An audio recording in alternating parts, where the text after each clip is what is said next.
Good morning. I'd like to reconvene this session of the California Citizens Redistricting Commission. It's now 10:45 a.m. As a reminder to the public watching at home, this is our first session to receive information on outreach efforts. We are being given presentations by a number of organizations who pre-registered, and we also have time and space for any member of the public who would like to come and make comment later in the afternoon. We left off with Mr. Lee, and we will pick up where we left off with Ms. Schaefer from the League of Women Voters of California, and we'll have 4 presentations between now and our lunch recess. So welcome. Thank you. This is a wonderful hearing. I think you're hearing excellent information, and I thank you very much for including the League in today. I am Trudy Schaefer. I'm Senior Director for Program for the League of Women Voters of California and representing you on on behalf of the League's Education Fund in California. The League of Women Voters is a national, nonpartisan political organization founded in 1920 after women received the right to vote, but we are an organization of both men and women. We encourage the informed and active participation in government. We work to increase understanding of major public policy issues and influence public policy through education and advocacy. As an organization that is working on outreach and community education concerning the redistricting process in California, we are working through our 501c3 educational corporation, the League of Women Voters of California Education Fund, which conducts our services to the voters and our citizen education activities in a completely nonpartisan manner. The League in California has 65 local leagues. A member of the League of Women Voters is a member at all 3 levels, national, state, and local. We have, in addition to our 65 local leagues, 4 regional organizations, interleague organizations. The counties of Los Angeles, Orange, and San Diego are organized that way, and the 9 counties in the San Francisco Bay Area, some 20 leagues, are another of our regional levels of league. Our state office is in Sacramento.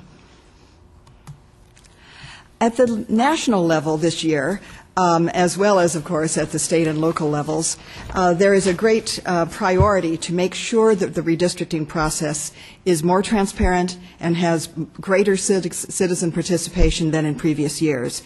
The national goal is to encourage fair and representative districts through focused state-based campaigns in especially a focus of 9 states, of which California is one. But at all levels, our goal is to raise awareness of redistricting, to encourage broad public participation in the process, and in order to do those 2 things, we are using the League's grassroots organization to educate and train community members, to help them become more greater participants in the process, to monitor state and local redistricting, and to give input both to you at the state level and to their local redistricting bodies as appropriate. I would emphasize that we are grassroots. We go from Humboldt County to the Mexican border, and in those communities where we have active leagues, we are encouraging our leagues to find in what way they can be most effective this year. It may be in mobilizing their communities to give input to you at the state level, but it may be that they're aware of a way in which a local redistricting is really where their community needs their efforts the most. To date, I guess I should actually start even before the first bullet point. We worked very hard, as many of you may know, to get Proposition 11 onto the ballot and then to see that it was passed. And as soon as November 2008's election had passed, we began the process, and this was the move into our educational efforts, to work with the Bureau of State Audits and give input around the state as they worked out the selection process for your commission and as they developed the regulations. And I do want to give good a lot of credit to the collaboration that California Forward has pulled together, and we've worked very intensely with them over these several years. We did a lot to encourage applications to this commission. We were part of the Redistricting California Conference in December of '09, just as the application period opened, and made presentations there, gave webinars for prospective applicants just about the time of your supplementary applications. Those webinars were in March 2010 in conjunction with California Forward, the state NAACP, and MALDEF.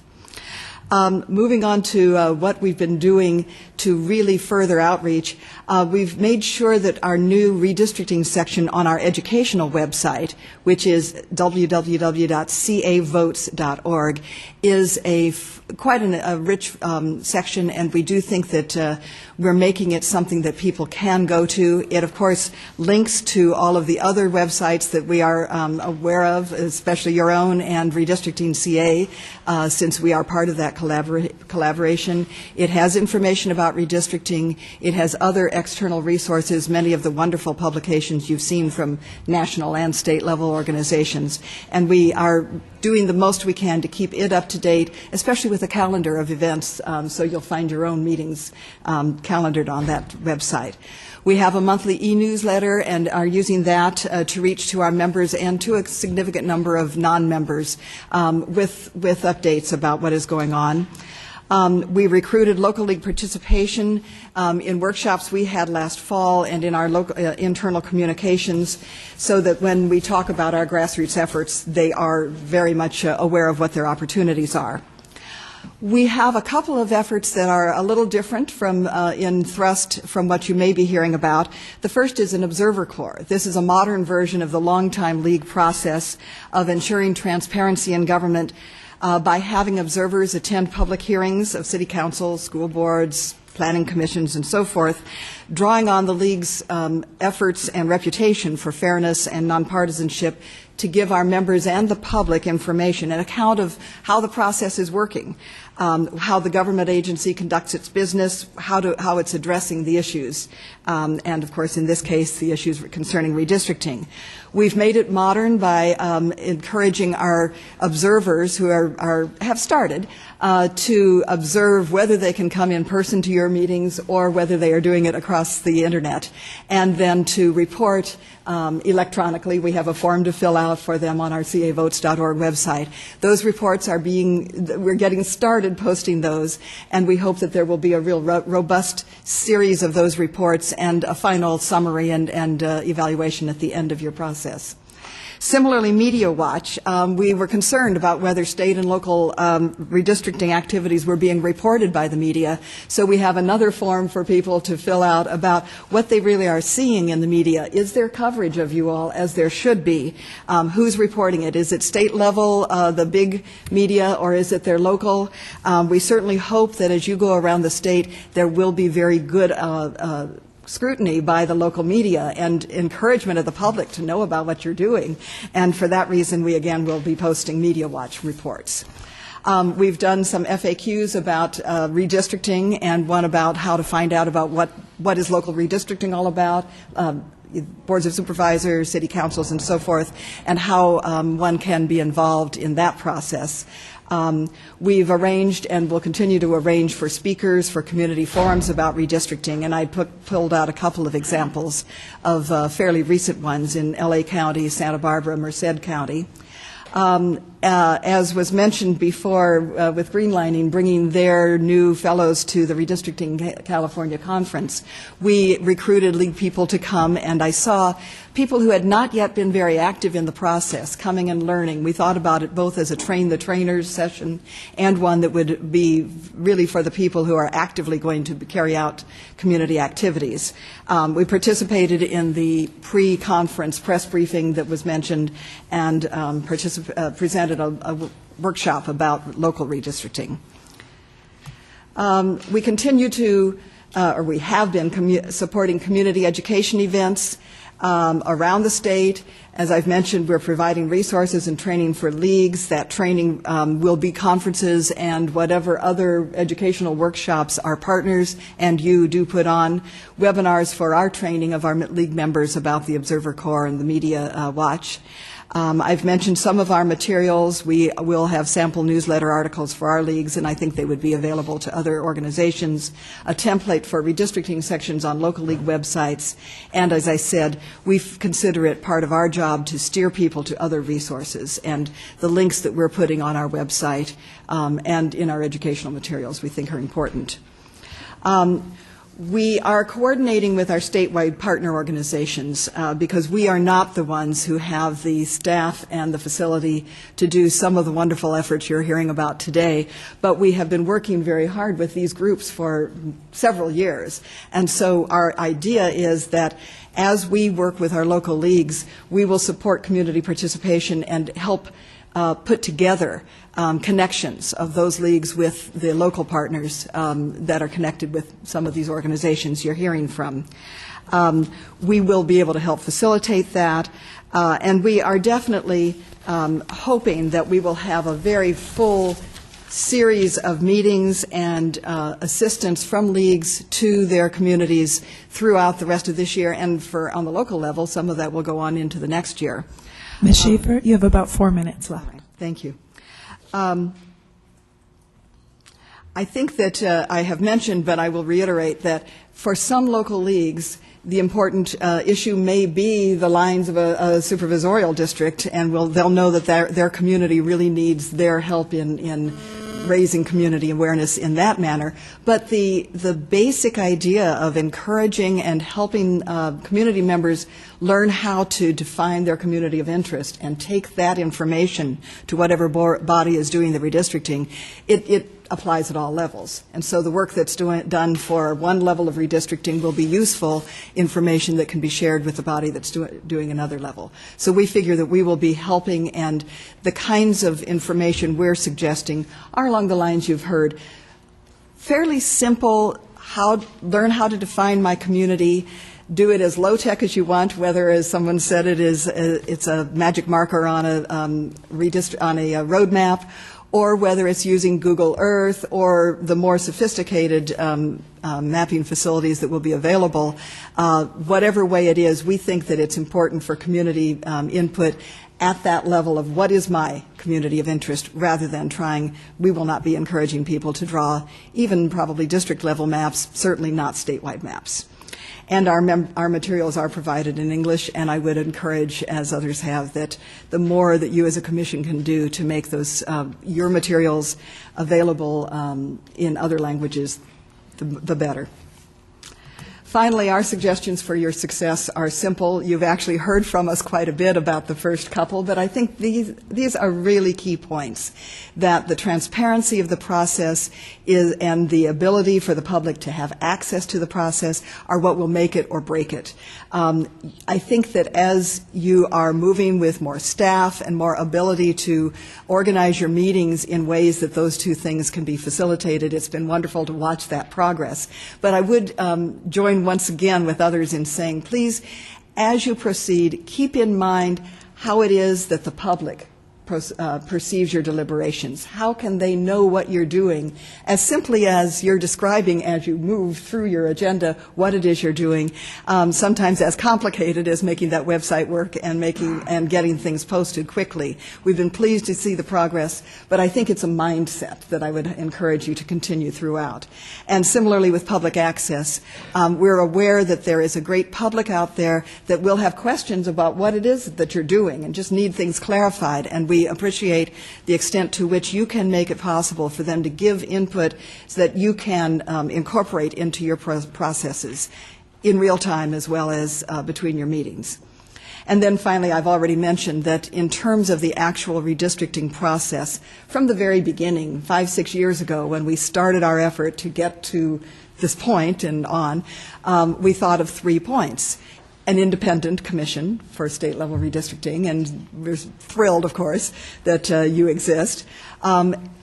really good public participation and transparency, a really open process, and then finally good criteria for drawing the lines. And we participated in the drafting and the list of criteria in the priority order as they are. And of course, Voting Rights Act agreement with the Voting Rights Act and equal population are uppermost. But then when we get to that line that talks about communities of interest, that is, I think, where you need to focus your efforts on making the public able to give you their information. So thank you. Thank you. I will put myself in the stack first. Just a simple clarification. I got a good sense of the geographic spread of the League of Women Voters. Could you tell us a little bit more about the demographics within the League at the state level? Yes. Well, our state board, we have a board of 12 members who at this time are all women. I think a man will be elected to the next board in May. We've had only, I think, one or two, I think only one other man on the board in the past. We are not as diverse in ethnicity and race as we'd like to, but we are somewhat diverse. We are, like many nonprofits, aging, and so we work very hard at reaching out to younger members and are having some success there. Our board does not look as white-haired as you might have thought at one point, and we think that this is great that we have a real range of ages, but it is a problem that we have. We have a very our board, I think, is very aware of the need to be using the newer techniques that attract younger people, and I think our use of social media is among nonprofits very good. Our nominee for president has been communications director and pulled us in this direction, but both she and the current president are not old, and there's some ethnic diversity there, and we're pleased to be able to say that. I think we have many of the same challenges of most nonprofits. Thank you very much. Commissioners DiGiulio, Baraba, and Anchetta.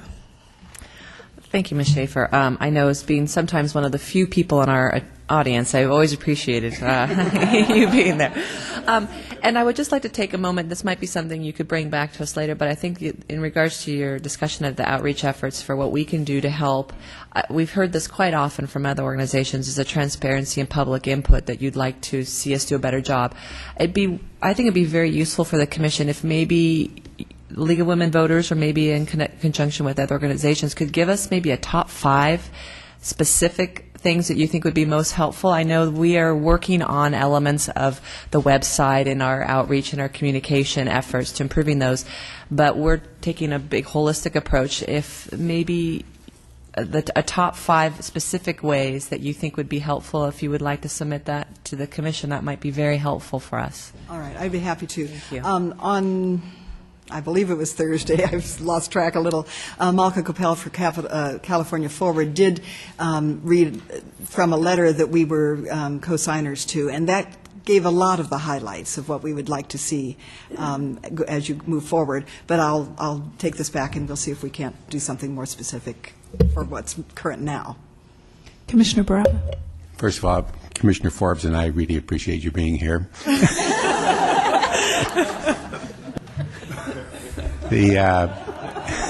I must say,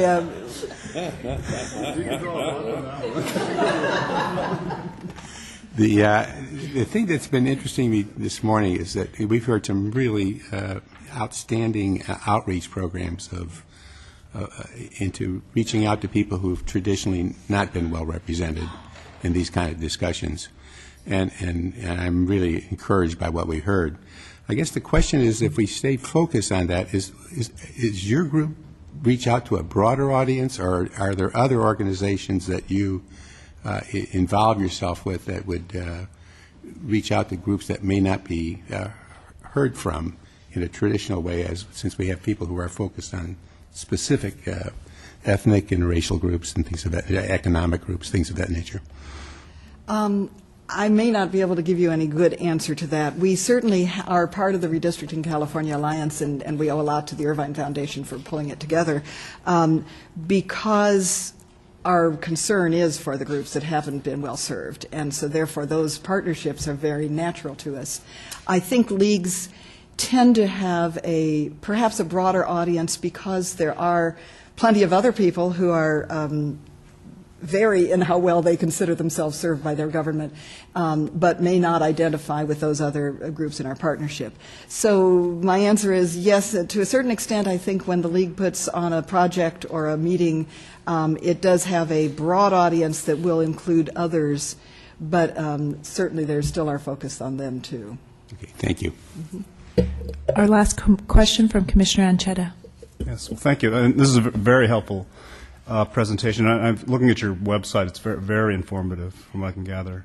And I certainly want to compliment you as well on your activities around local redistricting. Even though we're obviously not going to be doing that activity, it certainly helps feed into the public's awareness, and in turn, I'm hoping will increase public input into our line drawing. So very, very good work, and it's often ignored by folks who may not have the resources to do all the things that need to be done.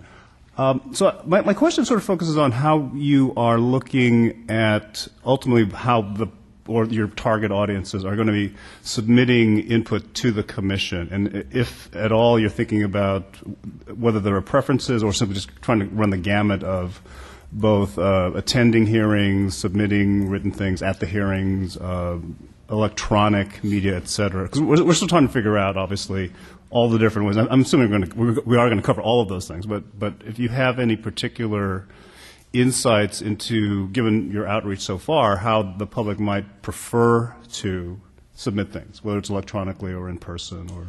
I'm afraid I don't have much insight yet. I think we're still very early in the game.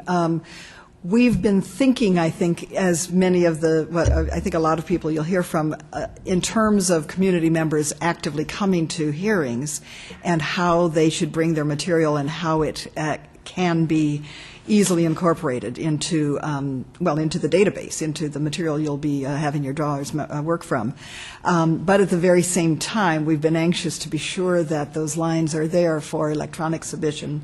We realize that with distances, maybe the mindset hasn't been there, but in fact you are going to get things by email, maybe, and even by real mail, snail mail. So I think that at this point, all I can say is keep all of those options very open. Thank you. Thank you. Thank you so much, Ms. Schaefer. Thank you. This time we'd like to invite Astrid Garcia, who's with the Naleo Educational Fund, to... Okay, Astrid. I don't often hear my name pronounced that way. Ways are great. And I apologize, I don't have copies of the presentation for you, but we hope that you can follow along. Thank you. Great, so let me just get myself settled. Chair, could I just ask a question? Is it possible for those who aren't, if they don't have an electronic version that they're uploading today, or if they don't have handouts, would it be possible for you to forward to the commission staff an electronic copy of your presentation? Absolutely, yes. Thank you. And it can also be posted on the website later as well. So good morning. My name is Astrid Garcia. I'm with Naleo Educational Fund. And it truly is a pleasure to be before you today. It's the first time I speak to the full commission. We have been involved since the commission selection process, so it was very exciting for me to be able to great. It was very exciting for me to be able to join you this morning.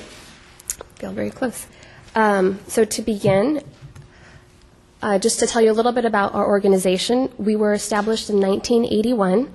We are the National Association of Latino Elected and Appointed Officials, Naleo Educational Fund. We are headquartered in Los Angeles, and we maintain offices in Houston, New York City, Orlando, and Washington, D.C. You can probably know why we keep our offices there. There's large Latino populations in all of those cities. We are a 501c3. We are a nonprofit. We are also very true to our nonpartisanship. We facilitate the full participation of the Latino community in the American political process. That includes everything from citizenship to public service.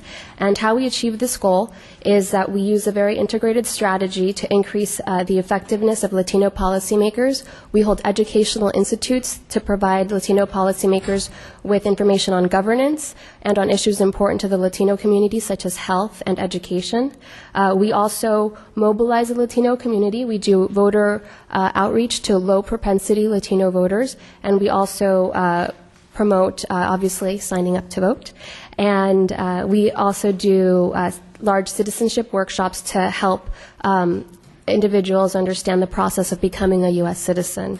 And finally, we also do advocacy to advance Latino civic engagement. Consistent with the mission of NALEO, we have launched our redistricting initiative for 2011. And to share a little bit about what the goal is of our redistricting initiative, our main goal is to facilitate the Latino community's participation in the Commission's statewide redistricting process. We want to ensure that it's a successful process because Latinos are the second largest population group in the United States and in California. Our nation and our state truly benefit from the civic engagement of the Latino community. There are 3 stages to our work. The first stage is to provide educational workshops. And we're doing this in California, in Nevada, and in Central Florida. We're also creating our comprehensive website, which we hope to launch next month. We will provide a redistricting toolkit, which will provide the kind of fundamentals of redistricting as well as some other resources for those key states in terms of the process that's going to be happening in those states, including California. And then finally, we hope to create a network of Latino community groups and provide support to these groups as they prepare to participate in the redistricting process of their states. Going into some specifics, what the community groups are is that they will be organized by the local communities. The goal is to have these groups identify the priorities as a community and to prepare testimony to participate in the Commission's public hearings. The focus of the testimonies will be in identifying those communities of interest in California and the regions where we will be working, and also to make sure that these groups are working in partnership in multi-ethnic communities. NALEO will provide these groups with technical assistance and will help with mobilization of the community groups for the public hearings that are announced. We will do this by providing key dates and any guidelines for providing testimony for the Commission, and we'll also provide trainings on defining communities of interest and also data for that purpose as well.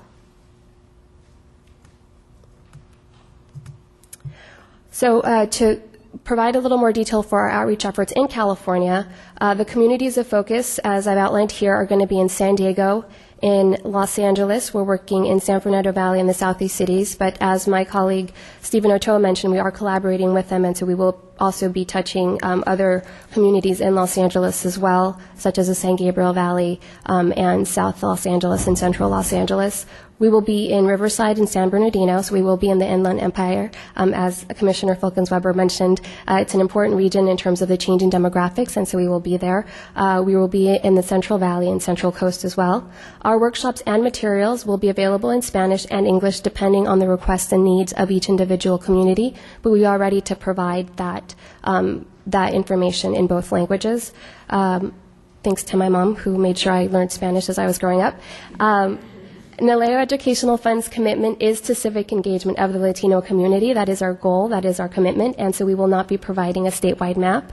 And then finally, we are working very collaboratively with our partners, including MALDEF, APALC, the African American Redistricting Collaborative, and the Redistricting California Collaborative, which includes Greenlining, CAUSE, League of Women Voters, and Common Cause as well. And we did participate in the December 2009 conference that was put together by this collaborative, and we also participated in the January 2010 conference that these groups put together. Our timeline for our work is in the spring and the summer, very similar to yours. We're going to be doing 14 workshops from February to April. We actually just started our first workshop this past week in San Diego. Our website launch, as I mentioned, will be in March, and we will be holding, helping 7 to 10 community groups between April and August until the maps are adopted. And again, these community groups are going to be locally defined, so we have a range right now. Depending on if a community decides they want to work closely with another group, we may combine them. So again, it's going to be very locally driven. And finally, we did have some recommendations for success, and we thank you for the opportunity to provide these recommendations. In just to consider time, I will defer the outreach. Much of that you've heard from our partners, and NALEO Educational Fund is very much consistent with the recommendations that APALC and MALDEF have put forward, mainly making sure to have at least 2 meetings in those cities of California that are more populous, that the education workshops that the Commission does should be independent from the education workshops that we're doing, and also that the timeline should allow for the community to submit maps as part of the public input process. And also I just want to point out, my colleague Eugene Lee provided a calendar, a proposed timeline for the Commission, and in that timeline, even though it pushed us back the delay of the maps by till June, the Commission still has the opportunity to publish 2 draft maps even with this delay. So I just wanted to bring that point up as well. I want to focus my comments on transparency, and Commissioner DiGiulio Matz asked for those specific recommendations, so I have 3 today. And we will definitely take you up on your offer and come back with additional recommendations for this. So we've heard about the website, and so we again understand that you are transitioning and that you're working on building that up, but know that that is the main touch point for folks that cannot be in the room, is to get information via that website. And so specifically for that website, we would like proceedings to be updated in a timely manner, preferably within 48 hours, because this will just help all California residents be informed about what is happening in the proceedings. And we'll just, whether it's either just the video or the transcript, whatever is easiest, but within 48 hours to have some form of information about the proceedings that are happening would be very helpful for all California residents. And then we would also encourage you to provide a list of the nonprofit and nonpartisan organizations that are working on redistricting. This is something that the Bureau of State Audit did when they were doing the commission selection process, and it just provided the community with additional resources and just learning about the process and who else was working on it. And it helps identify our groups as well. Second, we propose that any final votes that the commission takes when there is no one in the room, that you allow for an additional 24 hours of public comment period. And specifically, I understand that this week the Commission took a vote on the RFI for the mapping contractor, and that this RFI was adopted, and while there was an opportunity for public comment, it was at the end of the day and no one was in the room. And the RFI that was adopted was a previous version that had been shown to community members. And we understand that there is no intent of not having a transparent process, and that's why we feel that when there is no one in the room, there may be opportunities where communities would not necessarily support the position that you're taking. For the RFI, NALEO Educational Fund would have commented against making some of the changes that you made. However, we were not in the room, and so we didn't have that opportunity. However, since you have adopted the RFI, we do have some recommendations on your continued hiring. So we would recommend that when hiring a qualified mapping consultant or staff, you do need to meet some of the following criteria, and these are criteria that you have been upholding to date. And so first is impartiality. Impartiality is a standard that each commissioner was held to during the selection process. It's a standard that you all have been holding as you continue reviewing and staffing yourselves. And so we encourage you to continue with that very important standard that is a guiding value also of Proposition 11. And specifically, we ask that you review the past professional experience and relations and contracts of applicants to ensure impartiality.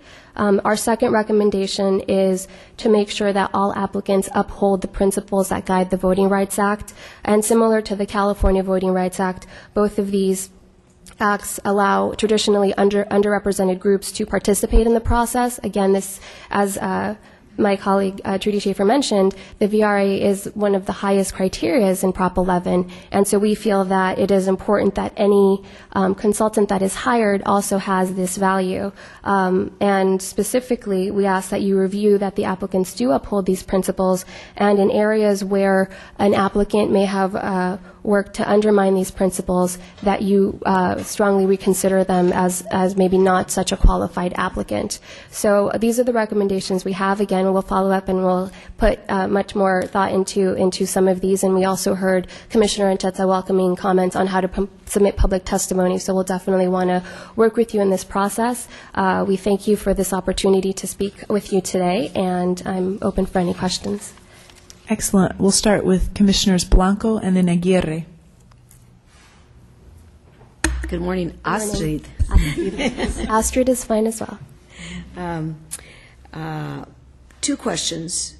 One, we've now heard from 1, 2, 3, 4, you're the fifth person describing workshops around the state. Yes. And so I'm wondering, is there a master map, or how are you ensuring you're not stepping on each other's toes to the point where, you get community fatigue because there are so many of these workshops? Because that would be important for us to know. It would be great to have a master calendar so that we know what we're now adding to the mix. So that's one question. Is there a master calendar? So I do know that the Redistricting California website has a community calendar, and that's where all of us are going to be posting our workshops. And I did not mention that we do continue to work closely. Some of us are targeting different communities. So on the Naleo Educational Fund, our focus is outreach to the Latino community, and that is why we decided to partner so closely with MALDEF, is to avoid that fatigue, because we were both going to be reaching out to the same community in the same regions. And so that is precisely what we're trying to do, is we are working closely together. We've made the meetings a little bit longer, so I think there's still a little fatigue there with community members, but people are very eager and excited to learn about the process, so we feel that these are important to do. I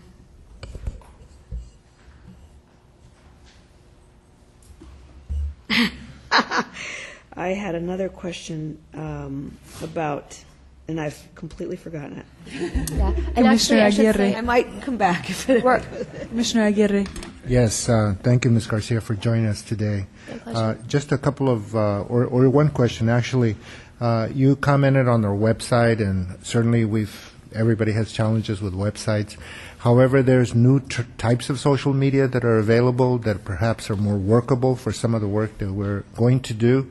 So, first question is, how much does your organization and your partner organizations avail themselves of, Facebook, Twitter, all of this?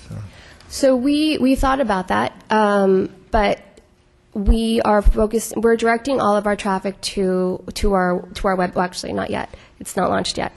Once it's launched, we're going to be directing everyone to our website specifically instead of using the Twitter feeds. I think there's also an overabundance of information, and we're very specific in terms of the kind of information they can get from our website.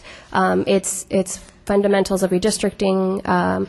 It's going to be information on when the calendar of your hearings is going to be, and so it's going to be very specific information, and so we hope to route them to your websites, because it's not going to be changing information. It's going to be more static information that we're going to have on there.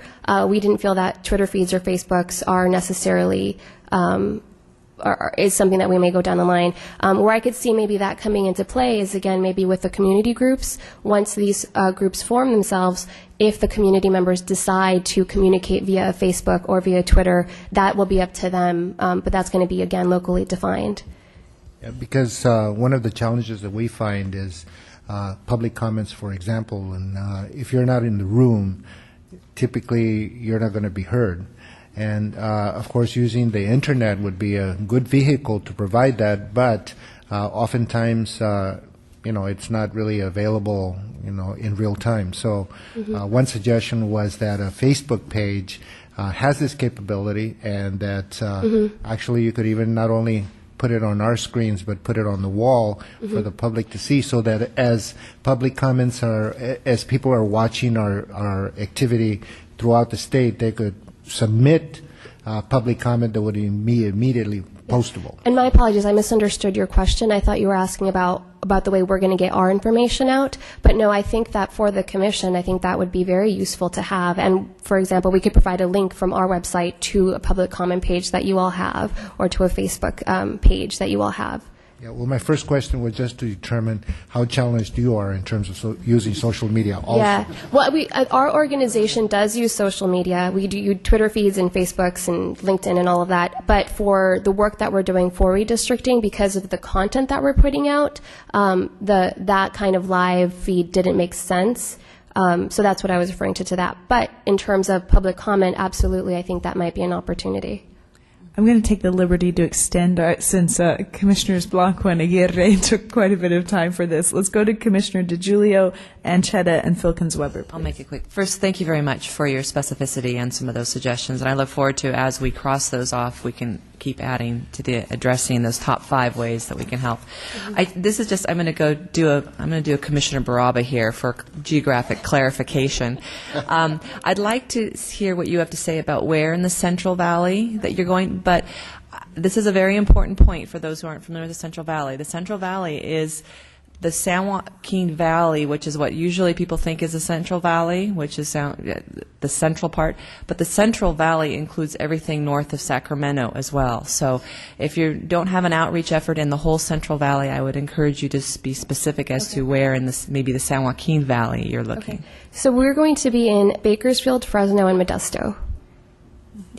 More of the San Joaquin Valley, the traditional area that your constituents probably are located. Exactly. Correct. Okay, thank you. Commissioner Anchetta.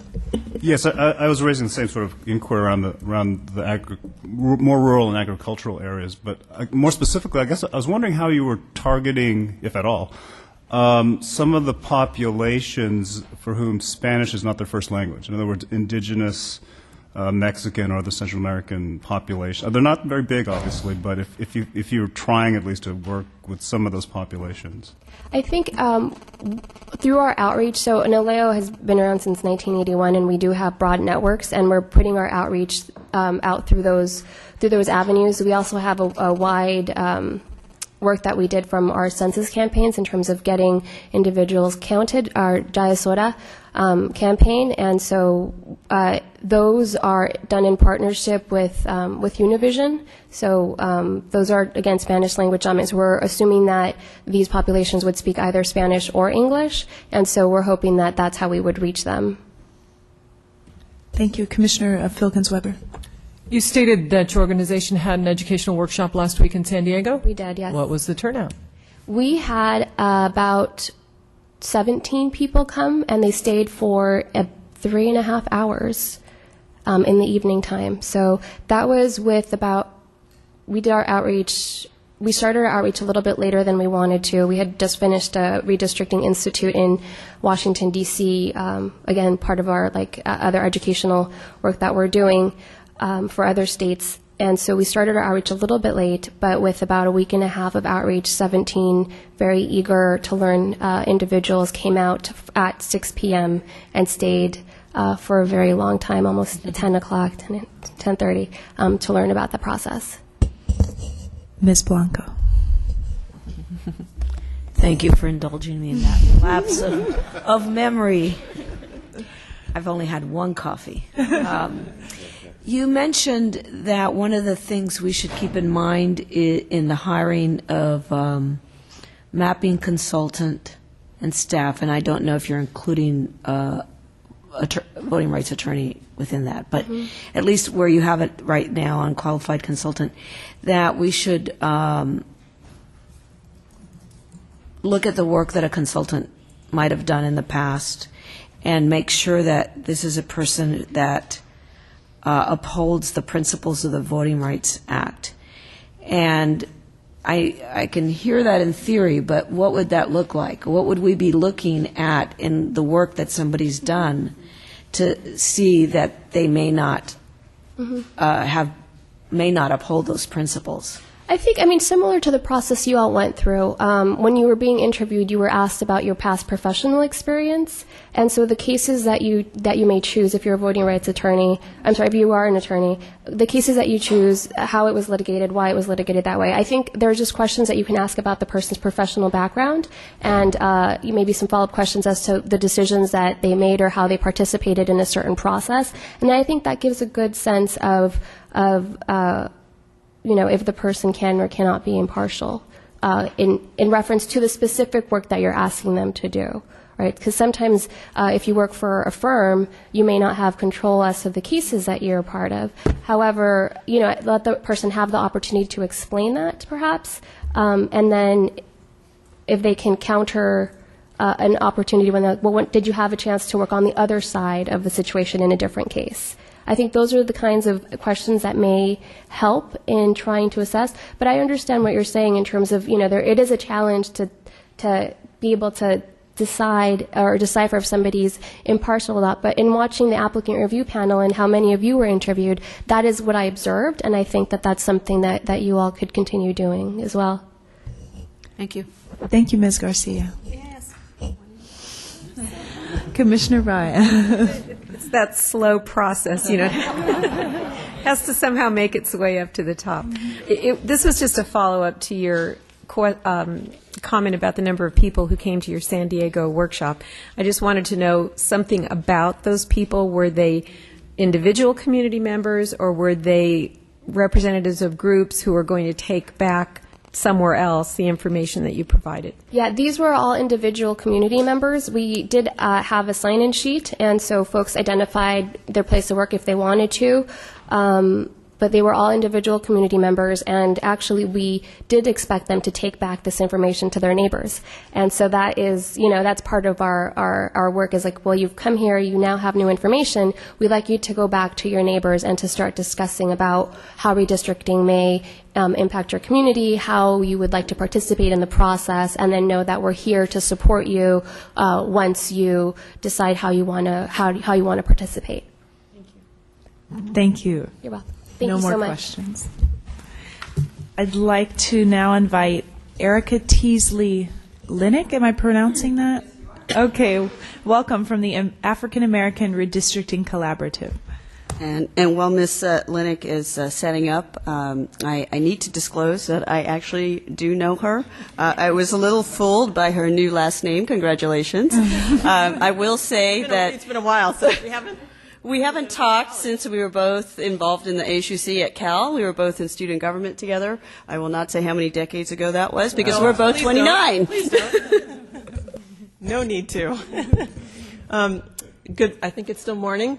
Good morning. My name is Erica Teasley Linick, and I'm the coordinator of the African American Redistricting Collaborative. And I'm also former Western Regional Counsel with the NAACP Legal Defense and Educational Fund.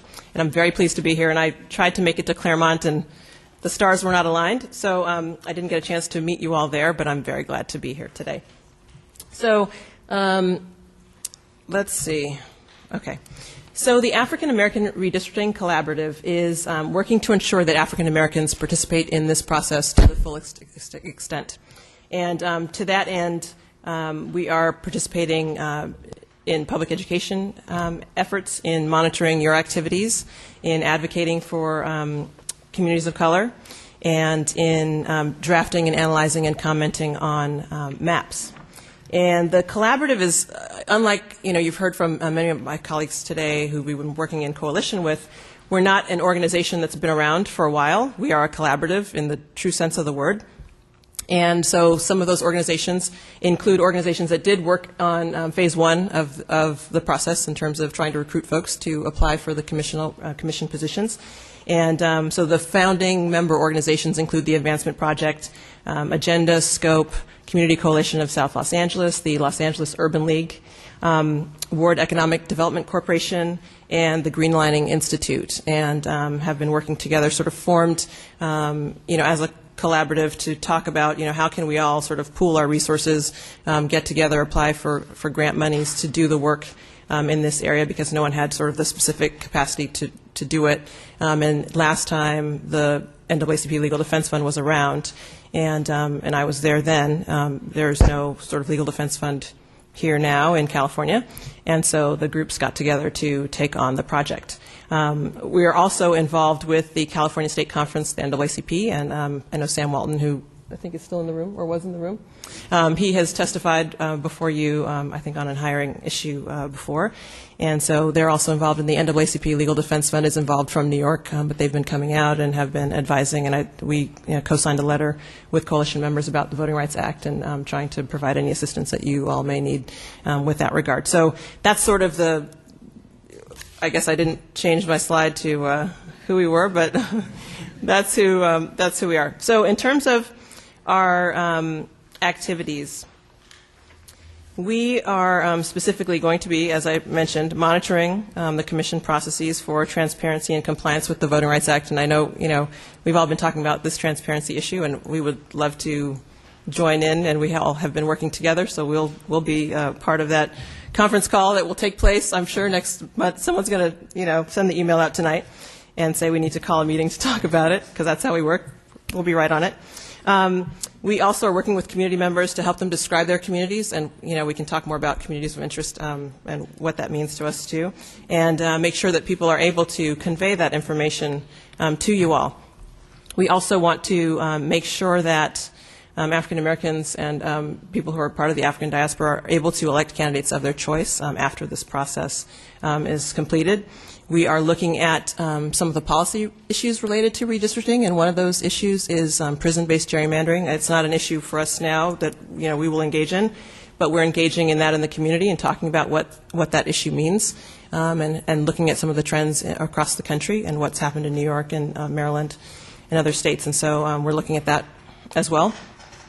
And we have been, again, to mention the the collaborative work we've been doing in coalition with other organizations that are in the room today, and some that couldn't make it but submitted information to you, including APALC and MALDEF and NALEO, and others who are working to protect the Voting Rights Act and promote it. And then again, we'll testify before you all and draft and comment on proposed maps. Let's see, outreach to date. I feel like I'm missing a... Oh, yes. Okay.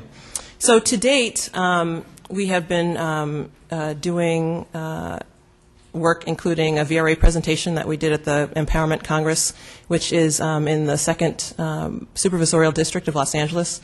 Mark Ridley Thomas has an Empowerment Congress. It was attended by about 1,500 people, the whole event that Saturday, and we had about 70 people in the room to talk about redistricting. And the focus was really on county redistricting, but I addressed the Voting Rights Act, and so we had a good discussion about that.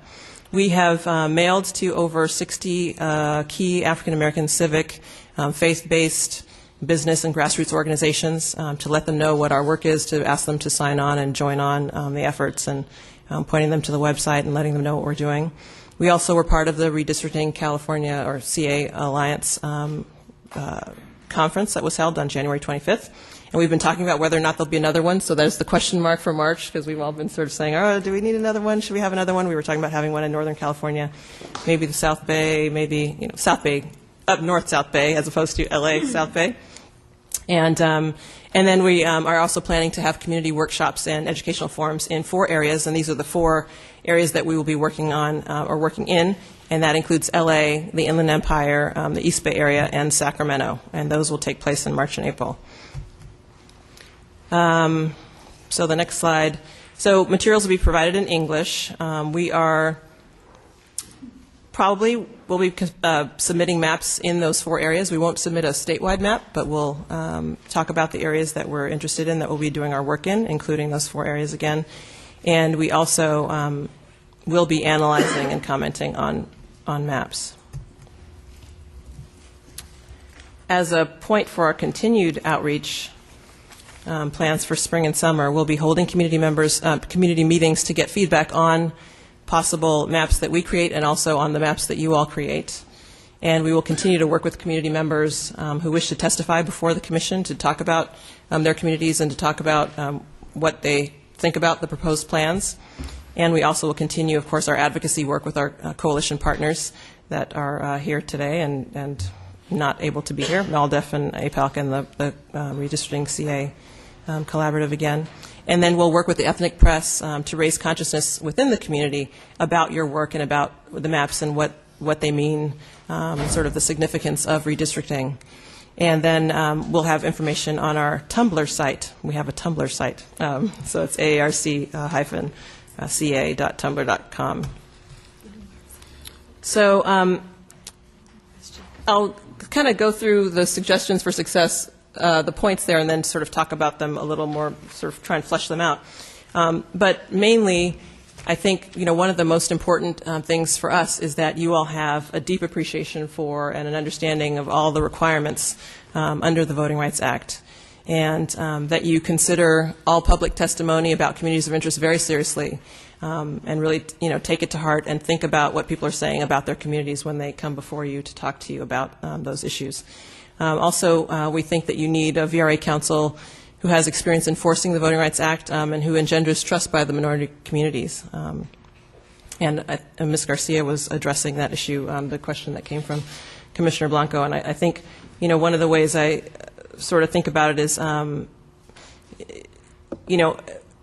purpose of the Voting Rights Act was to protect minority voters and to promote inclusion of minority voters in the process.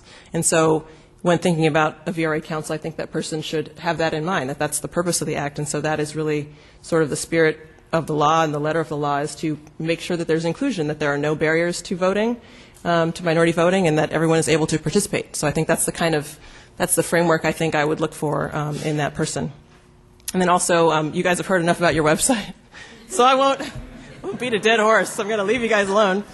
But accessible meetings, and then I think you need to allow ample time in the schedule for community COI testimony and for draft maps from community organizations and community members before you all fully develop and release your maps, and we can talk about that a little bit more. So I have some remarks that I want to sort of touch some of those points. So really, I think the Commission's purpose, and you all know this, and you've been very vocal about this, is really, public participation and transparency in the process is really what, the goal is here, and what we're seeing that you all are taking that seriously, and that's really your purpose, and I think that's really the key to your success, is to have, that. And so how do you have that?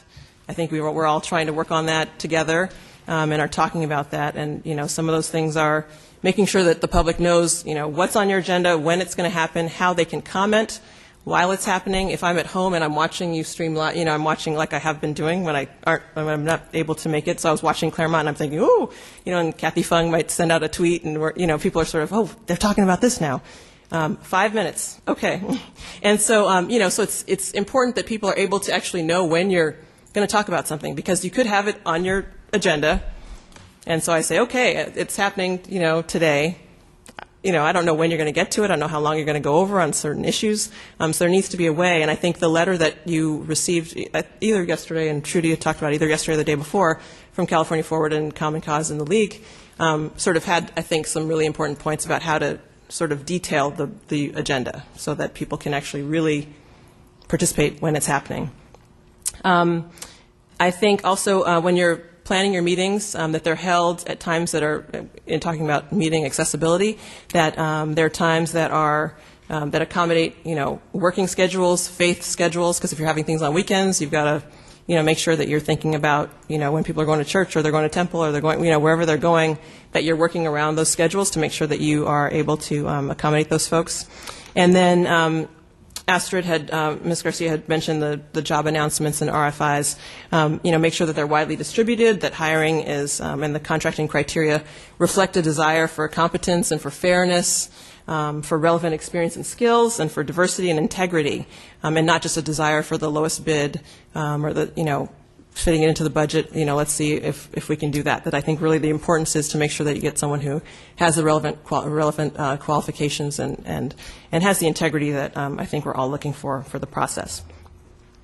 And then that you're not making decisions at times when and if you something's happening, you're changing something that has been previously noticed, and rewording it or taking out, deleting things or adding things that may be significant, that those things don't happen when there isn't time for public comment. And I think that adds to the transparency or the lack of transparency view.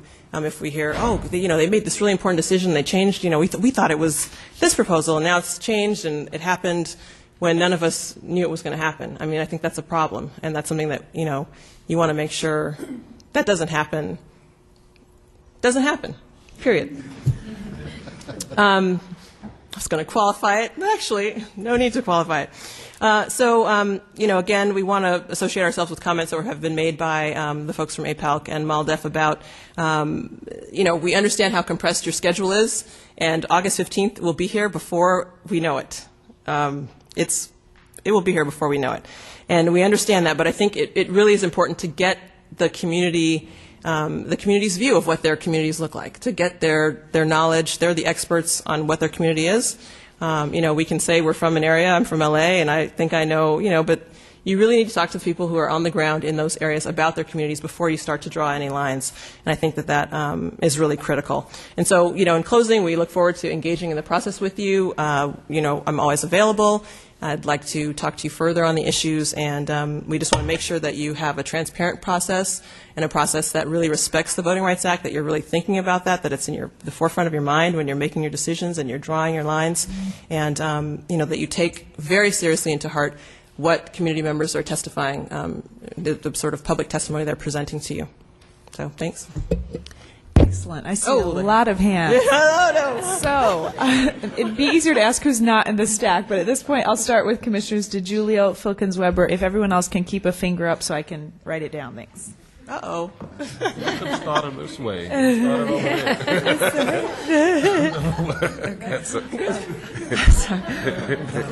Can I phone Excellent. a friend? I've got you. Continue, Commissioner DiGiulio. Okay, very quickly, this is a point that's been brought up both by presenters as well as the Commission. Again, we're struggling with the when we go out to do some of these input hearings, is that we could be the most effective in receiving the testimony. And one of the suggestions has been that we do come with it's not, to make a distinction, not a decision map by the Commission in terms of this is what we think we're going to do, but more of, we have some line item budgets for social scientists, some other things that maybe could give us an idea of what a line might look like. Maybe it might be based on populations, and a starting point, I guess. Not that has been determined by the Commission necessarily, but a starting point, maybe a couple different maps as a way to engage the participation, to more accurately reflect, to better get the testimony for communities of interest. Is that a difference? Do you see a difference in terms of us bringing a fully developed map that you're asking us to push back versus having a starting point for discussion? Is that be more acceptable, do you think, to have some type of map that is a starting point of discussion when we have the community input meetings? Well, I think it depends on what you're sort of talking about what that might look like. And I think as a community member, I might say, oh, they already, if you're going to say this is how we see it. And I think it's a presentation will be very important, that we're not saying Yes. This is how we see it. These are some ideas that some people, even some experts outside of the Commission, have given as an idea. I'm just speaking now, but would that be better received, do you think, by your constituents as a starting point for discussion to open it up? I think it'd be easier for them to comment, you have some things right, but you have some things wrong, or we suggest these other things. I'm just curious to get your opinion on that. Yeah, that's fair. I understand what you're saying, and I think that's one of the things that we're doing too as we go into communities and talk to them about what they feel their community looks like. I think if you're taking information from folks about what their community looks like, and or you're coming and saying it, I think it's in the delivery and it's in how you all are seeing what it is that you're presenting to them.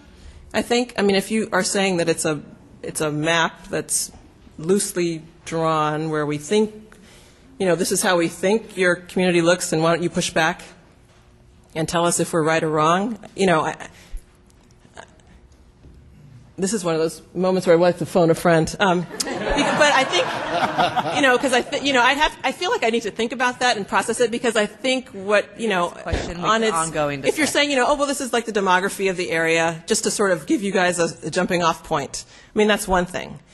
If it's, this is how we kind of see the area, that may be another thing. So I think it's both in the how you're presenting it, how you're thinking about it, and how it is perceived by the community. And I think, for the process to feel open and transparent and like you're really listening to what the community has to say, you need to be open. If you come and present something, if you're just having a conversation with someone and you say, well, this is how I think it is, that's not really the way to start the conversation. You're just like, well, let's talk about it. What do you, how do you perceive your community? I think there's a perception issue and a sort of an actual. We could talk about it all day. Yeah, well. Commissioner Filkins-Weber. Thank you very much for your time today. Appreciate you coming. On your slide 4, you indicate here that the plan for your collaborative is to prepare community workshops and educational forums in your 4 regions from March through April. Did you provide a number, or how many workshops are you planning? No, we don't have a number, and this is one of the problems with being a collaborative who just that came together, and we don't. Still collaborating. We're collaborating. No, but we have no. It will probably be in LA. There will definitely be more than. We're already involved with sponsoring a joint one at the end of March with Green Lining and the Ward Economic Development Corporation. And so LA will definitely have 3 or 4 or 5, we'll be there in the thick of it. The Inland Empire, we're having 2, and we have, because it's such a large area, we have folks that are in sort of Paris, Moreno Valley, and we have Riverside folks, we have San Bernardino folks, so we're going to be in both of those areas, and we're working with 3 different organizations that are planning those, and those are happening in March. So it's probably like 10, it's probably 10 or, I don't have a number yet. We will have a number soon. As part of your community workshops / educational forums, as you've defined them here, is that a process where you would be gathering information as well, so that it would aid in the maps, the regional maps that you intend on submitting, or are you going to have another session of, I guess, your own input hearings, let's say? Well, they'll be sort of twofold or threefold. There will be there will be just sort of basic redistricting 101s, sort of the training sort of issues. This is what it is. These are the points, and this is how the Voting Rights Act works. And then talking to folks about what their communities look like, how they see their neighborhoods, and taking that as input for our work in drafting maps. And then also on the other end, when you all have your maps, there will be some discussion again post, sort of like you have the pre-map input hearings. We'll have sort of the same sort of thing, then looking at and getting sort of response. Okay, well, this is about right. This is how we see our communities, and this is, if looking at your map or our map, this is, I think this is the. Well, is your focus to do that in one meeting to try and gather not the post to gather information and not coming back to us, but at least the initial stages we're working on, the community workshops, the educational forums.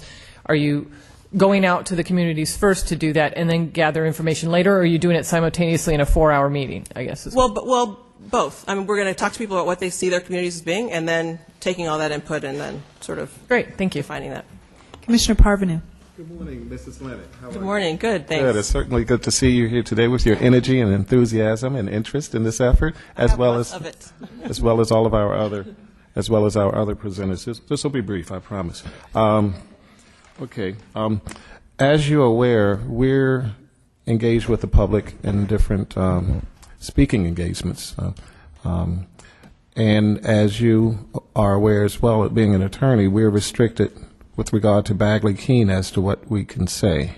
Yes, I'm a commissioner also, so I'm very aware of that. Yes, indeed. I have a meeting on Wednesday night. Puts certain restrictions on us. So I guess my question, and this may be a given, you wouldn't have any objection to me referring some individuals who may want to engage in conversation with me to your number? Sure, no, that's fine. Okay, that's what I thought. Okay. Now, what I'm looking at here is one of your tasks or goals is to draft and analyze and comment on maps. So you'll be presenting maps or draft maps to us at some point? Yes, for certain regions. Okay, for certain regions, the ones that you indicated.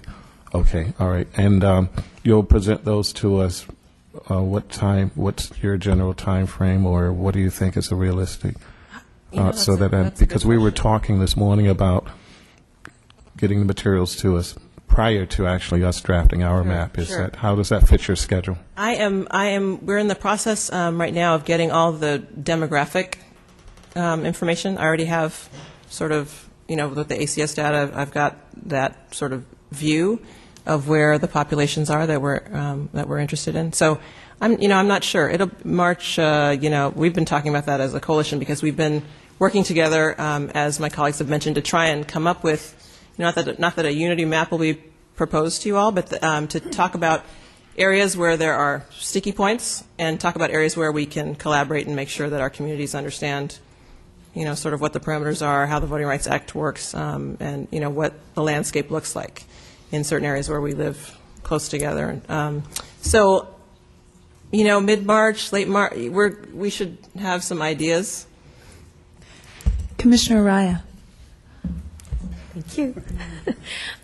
My question has to do with how you go about selecting venues, and I wish it had come to me early enough to ask everyone else as well, but how you select venues to maximize the response and what kinds of venues you're looking at for your workshops and hearings. Well, a lot of what we're doing is we're working with community-based organizations that we've worked with before. So the different organizations that are part of the collaborative have worked in the community and worked on census issues. And so they have an idea of where folks are, where they're energized to do political participation work. And so those are the places where we're going. And those are and so we're partnering with organizations that are in those areas. So if it's a church or it's, an organization like the NAACP or Community Coalition, which does community organizing in South LA, then we're having things in those places. So that's sort of how it's happening. Commissioner Ward. Good morning. Thanks again for an excellent presentation. I think just two questions. I guess most importantly, having heard from several speakers now that have requested, like you, a minimum 24-hour delay for public comments before final votes on matters that are taken, without a doubt this commission not only appreciates but greatly desires the public input on all substantive votes. And has tried to make an extra effort to solicit it. I think best evidence of this, as you cited, is the fact that given best data available, a decision, of course, has been set, and then either public input or public agencies have come forward, provided testimony, and then we've said, whoa, maybe we need to consider that and change the direction we're headed. So understanding the need to invite people to the table, which we want, desperately, and we consider that data, but also realizing, as you also cite, that our timeline is so compressed, and there's so much to do in so little time, with 14-day posting requirements, with an agenda that admittedly is broad, but necessarily so.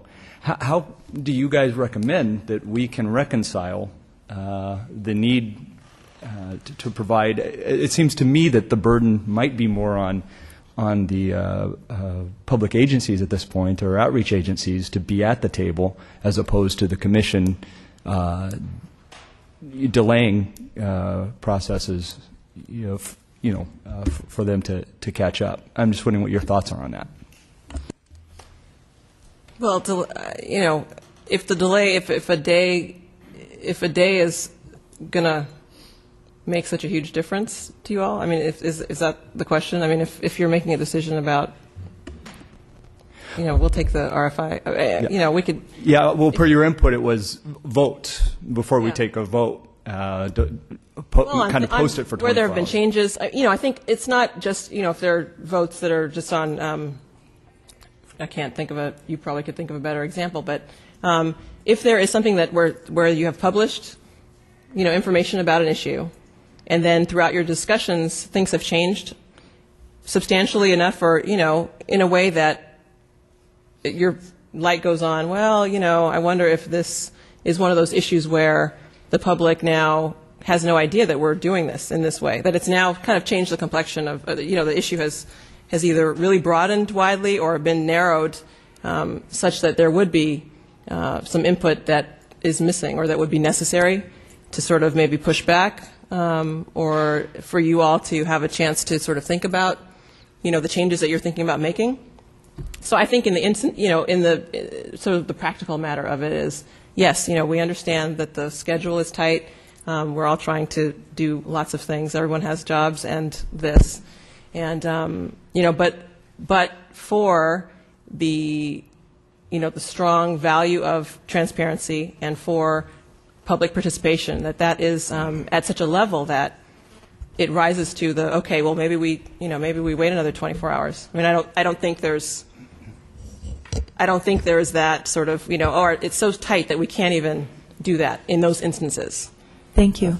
I'm going to keep it moving given the lateness of the hour and 3 commissioners waiting to make comment, Commissioners Ancheta, Ontai, and Aguirre. Keep in mind we are trying to put 1 additional presentation prior to the lunch hour, and we are running a bit late. Great, thank you.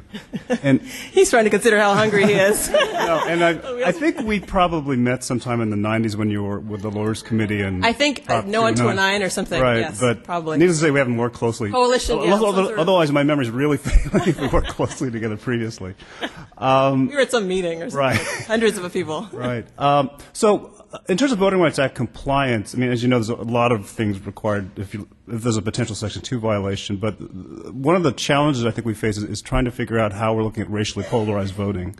And while we're not expecting the public to go through, do some ecological regression analysis or some other kinds of statistical test, we still need as much as we can in terms of that kind of evidence. I'm wondering, in terms of some of the work you're doing with communities, whether it's anecdotal information or studies of local elections, those kinds of things, whether you're encountering or trying to encourage some of that kind of evidence, because whatever we can get will be very helpful. No, definitely, because I think that's part of the input process, and hopefully you all will get that out of your meetings. People will come to you and talk about past elections. They'll say, oh, in our neighborhood there were flyers that were anti fill in the blank, and that candidate was a member of this group, and it was a really ugly election, and this is how things have been in our neighborhood for this is how it's been for, and they can fill in the blank on the years. So I think that definitely is something that is useful when you're doing your work, and it's useful for us too when people are able to talk about what has happened in terms of past elections, how they have tended to vote, what things have been like when they go to the polls. I mean, we did election protection in 2004 and in 2000, just seeing how certain communities have a different experience and just trying to exercise their right to vote. And so that all comes in. So that definitely is something that I think hopefully you will get from public testimony, and we'll definitely tell people, you should let them know what the experience has been, what kind of political participation has happened in your community, what, how, that all sort of is part of the communities of interest. This is who we support as candidates. This is what we're looking for in our candidates. This is how we want to elect candidates of our choice. Great. So that definitely is part of it. Commissioner Ontai. Thank you, Ms. Teasley, for the great work your organization is doing. As you know, I'm the commissioner from San Diego County, and I noticed in your outreach plan you don't have San Diego there. Is there a reason for that? Is there a reason for that? Well, there are only so many resources, and in looking at the demographics of California and the shifts that have taken place in the past couple decades, we're concentrating on those 4 areas because of the populations and the demographics there. So if anyone wants education in San Diego from us, and if there's time or there are partner organizations that want to take part, we'll definitely do it. So if you know anyone in San Diego. Okay, so you're willing to come down there, huh? We'll come down there. I'll get you in touch with someone. Okay. The other question I had is that San Diego has a very large Somalian community. Now, explain to me how you reach out to those groups. Well, I'm glad you brought that up, because while I was sitting out there, and I think the question was posed about the different Latino communities and what people speak and how do you. One of the things that we've talked about too, and in the language, the name came before it predated me, so the African American Redistricting Collaborative. But in working with Congressman Dimely before, there's the Caribbean population. There are people from the African diaspora who are immigrants. We have an immigrant community, and people don't talk about black immigrants. And so, there is a distinct desire to reach out to those communities. In LA, there's Little Ethiopia, and so there are pockets of African Americans that we want to reach out to. And so we're talking about that. We're trying to do that. And if you have any ideas about that from being in that area, then we would definitely welcome them. But that's on our radar screen, and it's something that we're working on. I'll send you somebody. Okay. Thank you, Ms. Linick, for your time. We Okay, appreciate thanks it. a lot. All right, Commissioners, we have one additional presentation before we go to our lunch break. We did have a cancellation this afternoon, so we will be able to make up a little bit of time after lunch. I'd like to invite Ms. Bonnie Glazer. Am I pronouncing that? Okay. Bonnie Glazer, she's with the Redistricting Group at Berkeley Law. Welcome.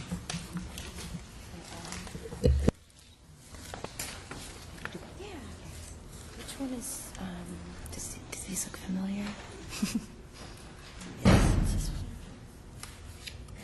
Got it. You just go to slideshow. Is this the right beginning? Yeah. Okay. Well, I guess it is good afternoon now. Thanks for letting me speak before lunch. I can also take the questions after lunch. I'm happy to do that, if that would help. Charlotte's passing around two of our materials that we have developed, samples, and so it's not the PowerPoint itself, but I will get to them as I go through, so try not to read ahead. Okay. Well, thank you for having us here. This is a great meeting. And I'm Bonnie Glazer. I'm a researcher at UC Berkeley, social science researcher, with the researchers at the law school. Who is the Redistricting Group? Well, you know Karen McDonald. She's spoken to you several times. She's the director of the statewide database and the Election Administration Research Center, and they're both at Berkeley Law. The statewide database, as you know, is the redistricting database for California, as well as the research and administrative center around that database. The Election Administration Research Center started about 5 years ago and studies voting procedures and everything that state and local election officials do to put on an election, and primarily how to train poll workers. Nicole Boyle is a GIS analyst, and for the first 8 commissioners, she joined Karen in the training that you had. Anna Henderson, she spoke to the applicant review panel. She's an attorney. She used to work for the Department of Justice Voting Rights Division. Currently, she's the Director of Opportunity and Inclusion at the Chief Justice Earl Warren Institute on Social Policy and Law, which is down the hall from us at the Berkeley Law Research Center. This used to be the Chief Justice Earl Warren Institute on Race, Ethnicity, and Diversity. It recently joined with the Health and Family Security, Economic Security Group, and Criminal Justice. So they have a wide range of social policy issues that they work on. And Anna works mostly on voting rights issues. And then there's me, and I'm basically on loan from the Election Administration Research Center, where I spend most of my time for the past year and this coming year, and I'm managing this project that I'm going to be talking about. And the project is what formed this group. This is the group that implements the project that was funded by the James Irvine Foundation to conduct outreach, support participation, and improve access to the redistricting process. There's 3 components. I'm going to go through each of these and what we've been doing with them. One is training, another is producing written materials, and the third is the redistricting assistance sites, which you've heard a lot about. Okay, training. So our efforts to date and coming up. So we have done several intensive trainings with voting rights and advocacy groups, particularly statewide groups or regional groups. Most of the people you've heard from today have attended the training. And the training is on redistricting criteria, data, process, laws. It's conducted by Karin and Anna. And then there's a technical component. This is a 2-day training, these intensive trainings. And the second day, Nicole Boyle trains people on computers, on drawing maps and using Maptitude and Google Earth and all the things that you can do with those. Then we've also done 1-day trainings or briefer trainings for community organizers. So that's often one of the groups brings people to us who need just the fundamentals of redistricting, and they get the shorter course and what they need to know to go out and talk to communities. And then also we've trained the press from both mostly print but also radio and television, and we've had 2 of those trainings.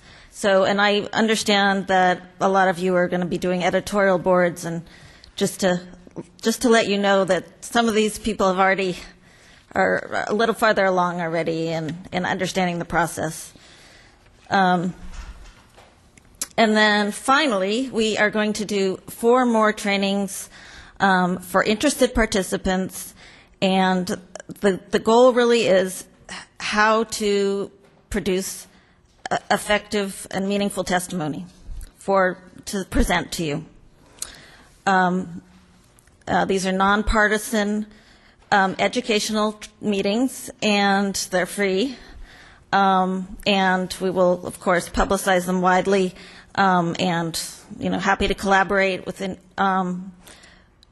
any way that we can all make sure a lot of people attend. And also, we're thinking of trying to make them on the dates that originally you were going to have the educational meetings. So that would help, I think, help you guys to be able to attend. In terms of educational materials, okay. The educational materials are going to cover everything you might want to know about redistricting and the criteria, the laws, the process, etc., including how to use data and how to map, and what is a redistricting plan, what is a map, what is the PL 94, etc. And also how to establish committees of interest, and also just to look at data, not just quantitative data, but also qualitative data, and how to collect that. And the materials that I passed out are 2 examples. Our materials right now are in peer review. And these are 2 examples. Of course, they're marked draft all over them. One is to explain to people how to think about communities of interest and how to establish where they are in their community. And we also think of these materials in terms of levels of participation or levels of knowledge. So there's the first level is people who have no introduction and just need the basic introduction to the particular topic in redistricting, and then the second level is those who want to get a little deeper into it, and then the third level is those who are really getting deep into it. And I think the community of interest flyer is going to be probably the second level of, okay, these are people who want to go out and either establish their own communities of interest and where they are, or to go out to communities and find out where they are. And this is just a direction on how to do that. The other handout is something that we developed about explaining race and ethnicity in the census data and in the PL 94 redistricting data. And that is the first page. We developed this for a website.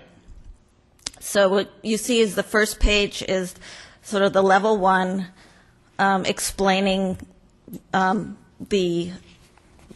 is race and ethnicity in the census, how is it collected. And then the second page, if on our website, you will click onto the second page to learn more about the PL 94 and what are these tables that you're talking about with Latino included or not included, et cetera. And then the third is even more detail about the PL 94 and where to go to look at the census form and also to see the different variables that are in the PL 94. So I think in terms of handing it out, probably just the first page would be something that we would hand out. We are planned to translate these into these, and when I say these, I don't just mean these two. We're going to have many others. We'll have, like I said, an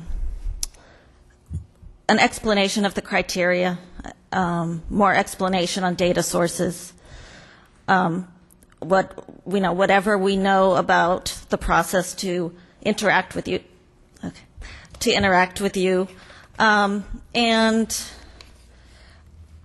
so we plan to translate them into the 6 languages that Los Angeles County must translate their voting materials into. We're waiting on some extra funding for that.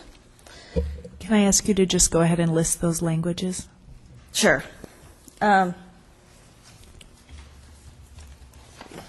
Or we can loop back to it during questions. I'm sorry, I thought you might have them at the top of your head. I do have them.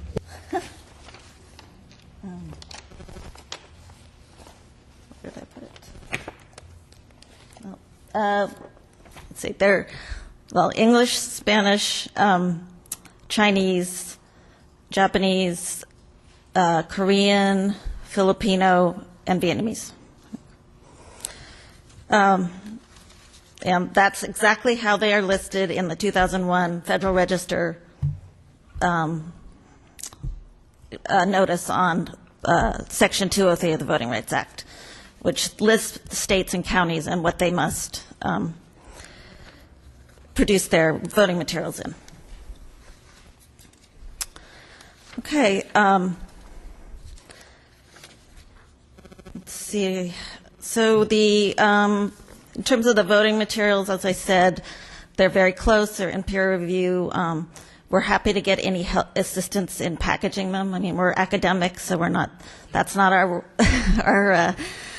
forte, and so any suggestions are very welcome. Okay, the assistance sites, and you've heard a lot about these. We call them redistricting centers or redistricting assistance centers or redistricting technical assistance sites or centers. And these will be open the week of March 7th, the week after next. They're probably going to be open, we're going to have them open in the evenings and on Saturday so that they are accessible to people who work 9 to 5. And we've been promoting and advertising them since January 2010. You have all heard a lot about them. There's a lot of people very interested in seeing these sites open. And we think that we'll have a lot of business. We've been designing them to be accessible not only for people with disabilities, but by public transportation, to have parking, et cetera. We designed them to be welcoming, areas where people want to come in and feel like anybody can, a place where anybody will feel comfortable coming in and talking to there'll be one manager at each, and that manager will be able to assist in explaining any of the criteria and the process, as well as how to use the redistricting software, Google Earth, et cetera, whatever the person needs to be able to produce testimony. And we will have one person at each. When I say well-staffed, I'm talking about quality. We have 6 people who are experts at geographic information systems, and they're trained by us on laws and criteria, and they're also adept at training and teaching and just working with the public. Okay, summary. So our goal really is to produce uniform, I don't know if I've said that yet, but kind of standard information, nonpartisan information about the redistricting process, understandable, clear information, and to encourage participation and development of meaningful testimony. So we want, the testimony for your deliberations. We want the testimony to be useful to you as much as it can. And so basically we're assisting individuals to effectively communicate their ideas. And when I say assist, I don't mean doing it for them. I mean providing the tools where they can provide meaningful testimony. That's it. Thank you so much. I will ask one question, which is zooming back to your role in this larger coalition or collaborative across the state, many of whom of the other organizations are here today. Are the materials that you're working on creating, are they standard? Are they being used across all of the organizations that are doing this outreach, or are they is each organization kind of crafting their own materials? So, for example, if I'm looking at what Greenlining is going to be using for some of its outreach and education, is that the same thing that the African American redistricting collaborative groups would be using? I don't know if you can speak to that, or someone else in the audience. Yeah, probably somebody else could speak more to that. Okay. I mean, our materials are available to everybody when they're complete. We hope that people would, feel comfortable using them. They're going to be on the Redistricting CA website. We're part of that collaborative. And I think, the only difference probably is just that we're nonpartisan, non-advocacy. We're just academics and producing, quality information. Thank you. Commissioners Dye and Cheta and Aguirre. So, Ms. Glazer, thank you for coming in. I'm also very curious how you were able to find a place in Berkeley that has parking. I wanted to go back to your comment about needing help with packaging. I'm certain I'm going to offer Mr. Wilcox's services here, that if you will provide us with some of the materials, I think that we would be very excited to help with packaging. Wonderful. Thank you. Commissioner Ancheta. Thank you very much. 2 questions, I think, maybe 3. But obviously the assistance sites, as we know, I think are as best as possible trying to be geographically spread across the state. But there's certainly Correct. areas that they're just not, it's very difficult to spend a lot of time driving down to get there. I was wondering if you had any opinions regarding some of the other, say, publicly available software that might be available. And this is just for software. Obviously, there's lots of ways you can do it. You can just hand draw a map. You can use Google Maps, those kinds of things. But there are some things out on the internet that could be used that are a little more precise in terms of types of stuff that, in terms of moving census tracts around, those kinds of things. Are there any things you might recommend to folks who can't make these, or do you suggest not even doing that and actually driving down because it might be the best way to go? I'm not an expert on the software. What I understand is that the online packages are not quite ready. Right. So if we were to get funding, we might, somehow put some of them on our websites. We would, have a sign at the center saying, if you don't want to wait for a computer, go to this website and use this software, that kind of thing. But, basically link it all. But at this point, no, we're not recommending doing everything at home. So, the second question goes to one of your hands, to specifically the community of interest one. And again, this is a question I think that the commission will have to take up, if not at its next meeting, very soon afterwards, which is deciding if and how we want to look at some of the terms that are not that specifically defined in the Act, but we will get a lot of testimony on neighborhood community of interest. And you have a community of interest handout. Do you have an opinion regarding how the commission might want to look at this? Should we just let all this stuff come in and just not worry about providing more specific definitions, or should we try to adopt a general kind of more specific? I know certainly it'd be good to have, or let the public know that there are other examples of communities of interest, because the Act itself has some examples. But I think a harder question is how specific should we be in terms of directing the public to do look at certain terms in certain ways. And again, we may choose not to do that at all, but I wonder if you have an opinion on that. We would encourage you to be as open as possible. Okay, thank you. Commissioner Aguirre? Yes, thank you, Bonnie, for joining us again this afternoon. Just a couple of things. One, related to the information from the Green Line Institute and the materials that they've put out. I understand that some of the partners use that as a basis for their own organizing already, and I'm particularly familiar with CAUSE that's working in the Central Coast. Mm-hmm.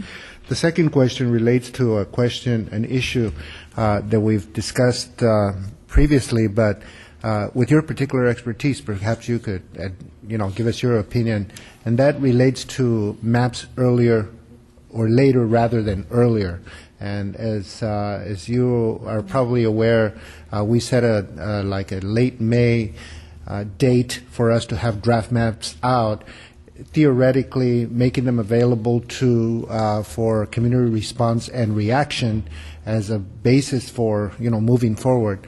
And the suggestion has come up today that actually those might be considered lower quality, and that in fact it might work against some of the drafting of maps that is going to be occurring by some of the individuals and organizations that have spoken here today. So what would be your opinion on that? Well, I'd probably refer that to Karn or Anna, as they are the redistricting experts. I'm more of a project manager at this point. And I also think that, if these groups that have spoken to you feel that that's the way to go, that's very good advice. They're the ones who are going to be actually, collecting a lot of the information. So. Sure. Thank you. Sure. Commissioner Ontai. Good to see you again, Ms. Louisa.